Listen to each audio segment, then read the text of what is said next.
ভৈরব উপজেলার সরকারি কেবি pilot model high school মাঠে পৌর শহরের ১, ২, ৩ নং ওয়ার্ড ও সকল অঙ্গ সংগঠনের কয়েক হাজার নেতাকর্মীদের উপস্থিতিতে ইফতার ও দোয়া মাহফিল অনুষ্ঠিত হয়েছে। রবিবার ইফতার মাহফিলে শহীদ জিয়াউর রহমানের বিদেহী আত্মার মাগফিরাত, দেশনেত্রী বেগম খালেদা জিয়া রোগ মুক্তি এবং বিএনপির ভারপ্রাপ্ত চেয়ারম্যান দেশনায়ক তারেক রহমানের স্বদেশ প্রত্যাবর্তন কামনায় দোয়া করা হয়।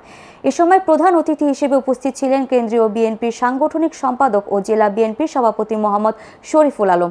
এতে ভৈরব পৌর বিএনপির সাধারণ সম্পাদক ভিপি মোহাম্মদ মুজিবুর রহমানের সঞ্চালনায় বক্তব্য রাখেন ভৈরব উপজেলা বিএনপির সভাপতি মোহাম্মদ রফিকুল ইসলাম, ভৈরব উপজেলা বিএনপির সাধারণ সম্পাদক মোহাম্মদ আরিফুল ইসলাম, ভৈরব পৌর বিএনপির সভাপতি হাজী শাহিন প্রমুখ।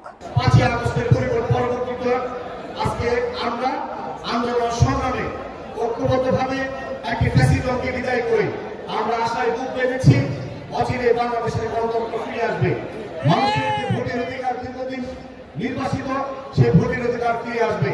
আমরা সেই লক্ষ্যে আমরা অন্তর্বর্তীকালীন সরকারকে সকল রাজনৈতিক দল আমরা সম্মিলিতভাবে সমর্থন করে যাচ্ছি, তাদের সাথে আমরা একসাথে কাজ করে যাচ্ছি। ১৭ বছর এই দেশের রাজপথে আন্দোলন সংগ্রাম করতে গিয়ে গণতন্ত্রকামী রাজনৈতিক শক্তি বিএনপি সহ যারা আমরা যুবপথ অথবা ব্যক্তিগতভাবে দলীয়ভাবে রাজপথে আন্দোলন সংগ্রাম করেছি, আমরা একটি উদ্দেশ্যকে সামনে রেখে আন্দোলন সংগ্রাম করেছি।